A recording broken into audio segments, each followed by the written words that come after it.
Hi guys, and welcome back. In today's video we're going to be making my dream workbench. Now I say my dream workbench, it's not really that fancy, it's just a traditional English workbench, or you might know it as like the Paul Sellers workbench. But yeah, it's just a traditional English workbench. I really like working off of them. I did my apprenticeships on them type of benches as well, so we're going to be making that. So we've got all our parts here laid out.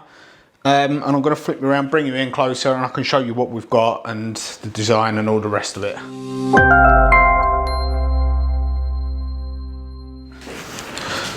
Okay, so yeah, the time has come. I've been working on these saw horses, which are actually quite good saw horses to be fair, but I've been working on them for too long. They're too low. Means I have to bend over all day long, which I don't like doing. So we've got our parts laid out here. Now these are reclaimed 4x4 posts. They're actually 90 by 90. It's not ideal with these rounded corners, but it's going to work just fine for what we're doing here. I've got my cross rails over here cut to length. I've marked them, but they're slightly oversized, so we're going to need to run them through the planer to get them down to size. And there's our apron pieces over the back, so we're going to start with that, getting them glued up. But before we jump in, I just wanted to talk to you through about how I've drawn all of this out, because as much as I like doing 3D sketches or something, with an intricate piece like this, I find it's a lot easier to actually draw it all out to size. It's called a rod for you people that don't know. So basically what you can see here is I just draw out cross sections. So this is my full height of my bench, and everything's in 1:1 scale, so we can see what we're doing. I've got a top-down view there, and I've got another top-down view, like side view on this side as well. So it's just really handy to draw it out to full size, so then you can take your pieces and actually lay them on your drawing and then mark everything off of your drawing. Whereas with a 3D design, like a SketchUp or something like that, you can't do that. I know it's got measurements on there, but this is like foolproof. This means we can't go wrong at all. So yeah. Okay, so where I want to start is I need to get these aprons glued up and in clamps, because that's going to take time to go off. So while they're going off, we can start working on our other components. We've got mortises to cut into our legs, and obviously they're oversized at the moment. And then also with these cross rails, they're cut to full width at the moment, but they obviously need tenons put on the end of them, and I want to take off these rounded corners on there. Now there's only a slight rounded corner on there, if you can see that. It's nothing too major, but I do want to eliminate that. So we're going to be putting them through the planer to get rid of them, and then yeah, obviously cutting our tenons on the end of those and mortising them. So let's get in it.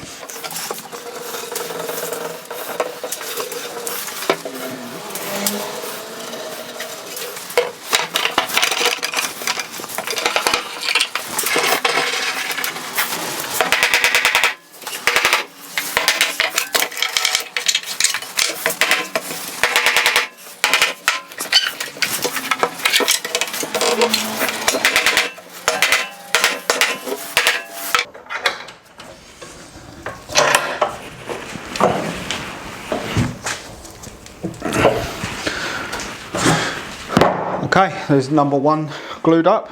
So I'm going to do the same on the other one, and then I'll jump back in with you.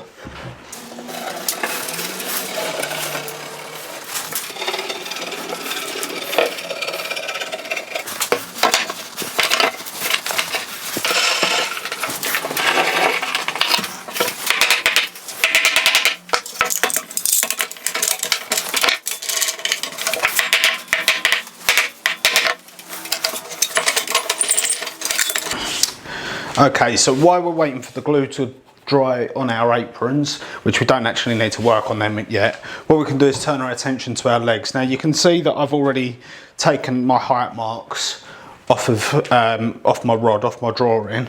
Now these are oversized, obviously we've got quite a lot on each end, and that's important because when we do our mortise, we're going to be using the mortiser, and you never want to use a mortiser into an open end. You always want your mortiser backed up with something. So we leave them over length, and then the mortise chisel can go down nice and square in each side.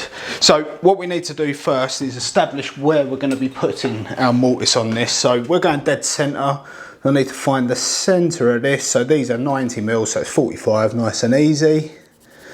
And then we want to go, we're doing a 1/2 inch mortise in these, which is a little bit on the light side, but sharpen my pencil, which is a little bit on the light side, but it's the best chisel I've got.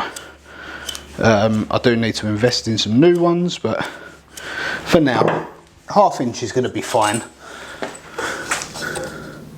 I would have ideally liked to have gone with a 3/4 inch or 18mm,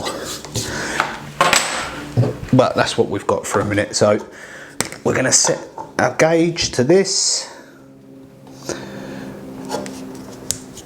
and normally you'd use a mortise gauge, but I like doing it this way because we can do that and do that, and then check our size in between and make sure we are in the middle, which we are. So that's all good. Now we don't need to mark all of these up because once our mortise is set, we're done. So that's all good. So that's where our mortise is going. So now all we need to do is get our mortise set up. Okay, so that's our mortise set up. Now you might be asking what this clamp's for. Normally you put this little shoe on and that will hold your stock down so you can release your chisel, but this is too big for the machine really. So I'm just adding a little clamp on there and that will hold it in place.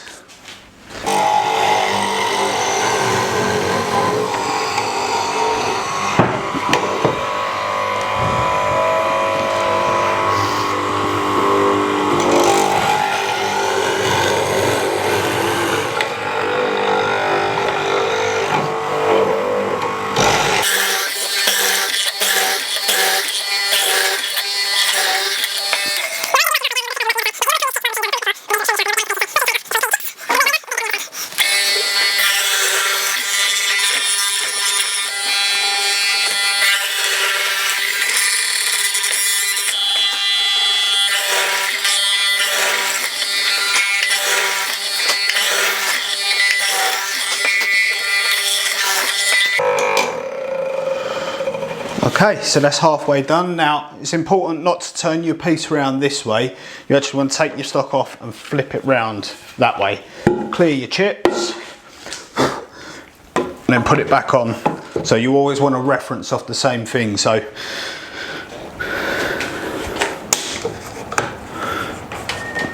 let's do it.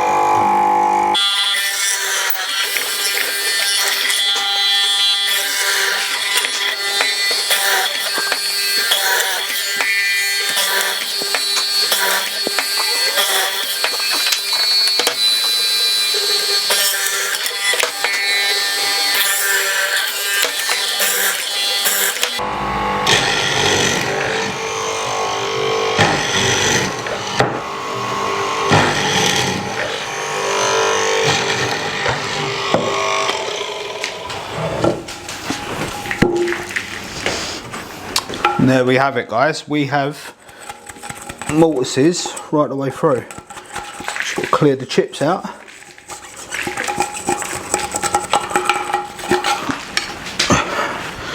Straight the way through. Now this is one of the tools that I would not like to live without in my workshop. I know there's plenty of other ways of doing it, but you can't beat a mortiser. So I'm going to do the rest of these legs and then I'll jump back in with you guys afterwards.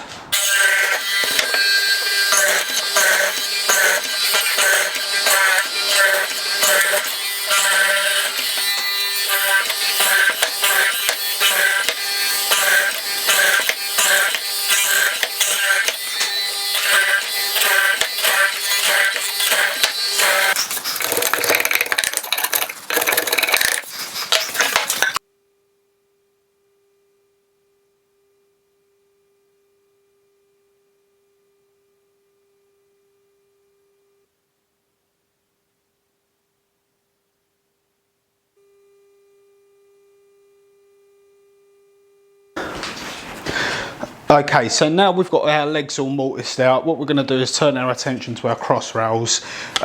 So we've got a slight round over on here that we want to remove, like I said in the video earlier, plus all of these are slightly different thicknesses. So what we're going to do is we're going to overhand one of these faces to make sure it's straight and true, and then we're going to go through the planer thicknesser and we're going to get them down to 84 millimeters. Now that's not critical if you're following along with this bench build. It can be anything, but that's just, I've taken an average on this that works and gone a little bit lower than that. I think the average is about 86. So we're just going to knock a couple of mil off of that, and that's what I've done my mortise holes to on them as well, so they should match in nicely with them.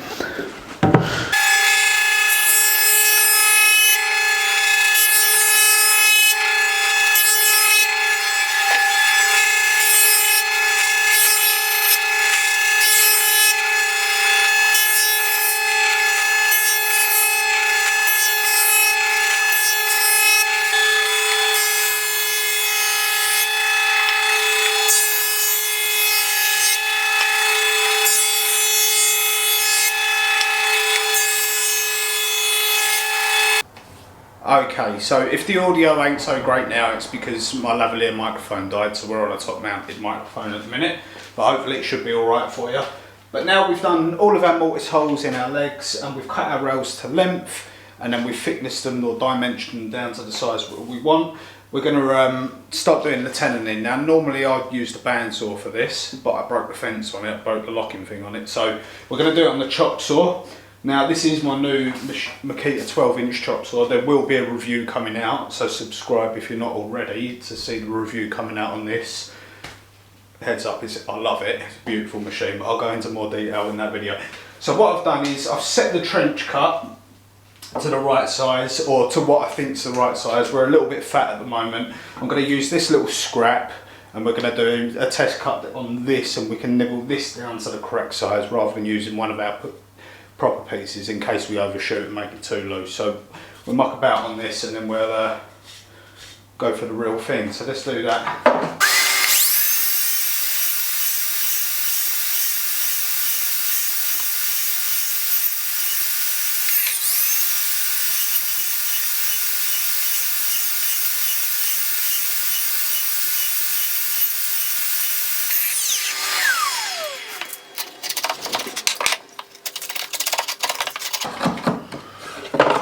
Okay, so there's our tenon cut on our scrap piece, trial piece. So let's put this in a mortise hole and see what it's like. Right, let's give this a go, see if it fits. First time, look at that. So the way you want a mortise and tenon to fit is you want it to slide in without having to hammer it, but then you want to be able to pick the piece up without it falling out. Like that. So that is a very, very good fit.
Okay, so as you just saw, I was dry fitting up on the other frame, and I'll come to put this one together, and then we found that this tenon here is a bit tight in that mortise. So I'm going to bring you in a little bit closer, and I'm going to show you how we're going to address that issue. Okay, so like I said, we was going to fit this one up, and then we found that it's a bit too tight in the height to go in. It would go in if I hammered it in, but we don't want to do that. So it's really important here that when we ease this mortise in this way, that we don't take it off of this shoulder here, because this is our internals, whereas this is the top of our frame. So it doesn't matter if this is a little bit loose here, because ultimately this end's going to be cut off anyway. So we're going to ease that on that shoulder, and then that should mean that we can get in there a lot better.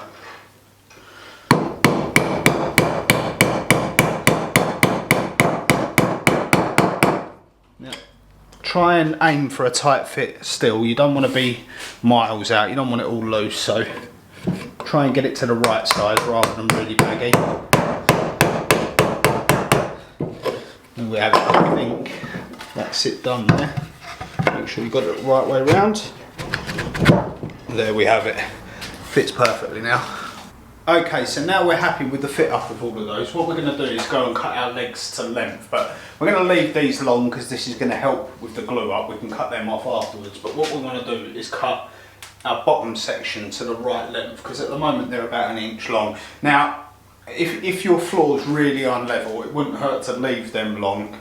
Get your bench all made up and then scribe to the floor, but I've checked my floor and I'm pretty happy with it, to be honest. It's pretty good. So there's a little tiny bit out of level, so nothing to worry about. But yeah, if you're miles out of level, leave them long, scribe them to the floor afterwards, and I can do a video for that if you guys want to.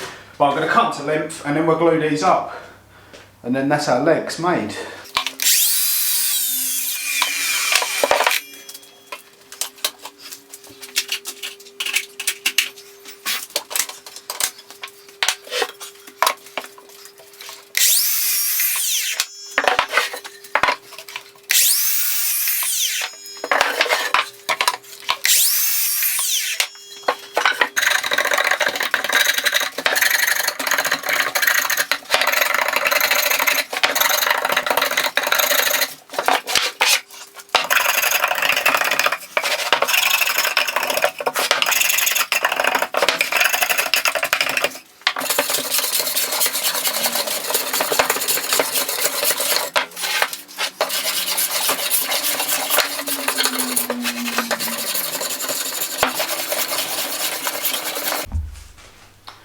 Okay guys, so there you go, there's our frames all dry fitted together. Now you saw that I chamfered off the bottom ends on there, and I just gave these a quick clean up with a plane, nothing fancy, because at the end of the day this is a workbench, it's not a fine bit of fitted furniture. So we're going to glue these up.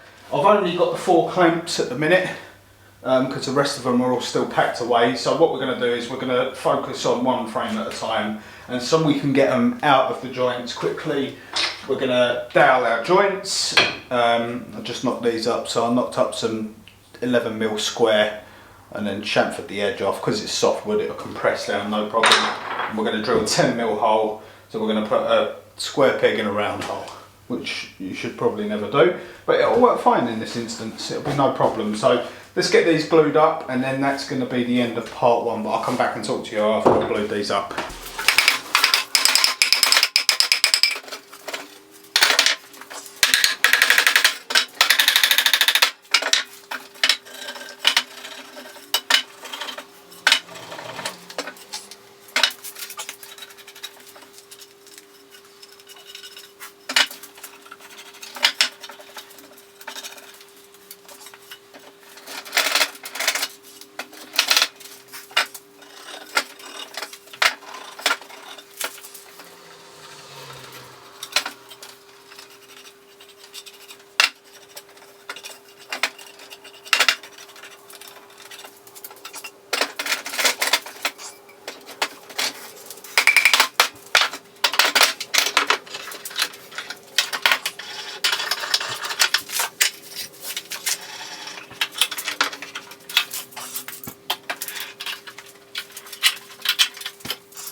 There we have it, guys. That's the end of part 1. So we've got the leg frames all joined and all glued together, ready for a bit of clean up. I've just got to nip them top ends off.